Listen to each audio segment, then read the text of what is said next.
I want to use Juliet as a quick example of how Shakespeare sometimes uses his classical allusions. Sometimes we are unfamiliar with these allusions. They seem very obscure to us. They tend not to be. Shakespeare tends to use allusions to Roman, the Roman version of Greek and Roman myths. He especially quotes Ovid and the Metamorphoses.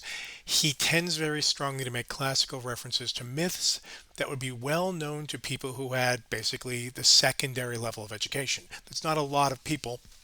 Um, that's not a lot of people. It's almost all men, but it's a fair amount of the kind of merchant classes and shopkeeping classes and trades classes.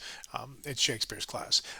These are not references you need to go to the university to get. They're the ones get taught in grammar school, which is really the thing before university. It's not the thing Americans think of as grammar school anymore, which is where you learn to multiply things in state capitals, right? It's 6 years of intensive Latin, 6 days a week. So here, he makes a Phaeton reference. The other thing we do is we tend to look for the fittingness of it. Oh, someone's quoting Jupiter. He's mentioning Venus, this or that.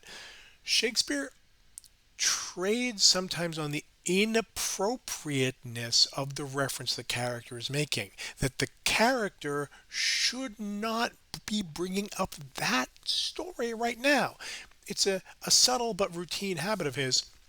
Juliet, the opening of her big speech in Act 3, Scene 2, is a classic example. Gallop apace, you fiery-footed steeds, towards Phoebus' lodging. Such a wagoner as Phaeton would whip you to the west, and bringing cloudy night immediately. Here, the 1597 printing stops, and the 1599 printing gives her a beautiful 26 more lines, about rushing Romeo and how much she enjoys putting him on like a garment, how he will be cut if he dies, he'll be cut up and made into stars. It's great.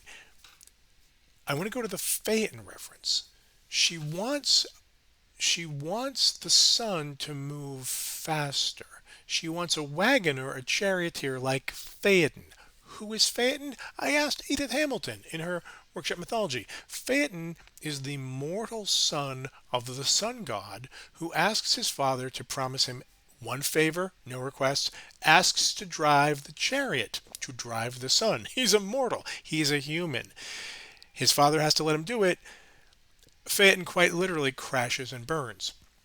There is almost no story, about a male figure in classical mythology that Juliet has less business bringing up right now. She's picking a mythological figure who dies tragically because of his recklessness and haste, doing something for which he was not ready at all. If this is appropriate to Juliet's situation, it's not in the way she intends. This kind of double meaning where the character isn't aware of the sometimes very ominous um, ominous implications of the classical story she is bringing up. It's pretty clearly on play here.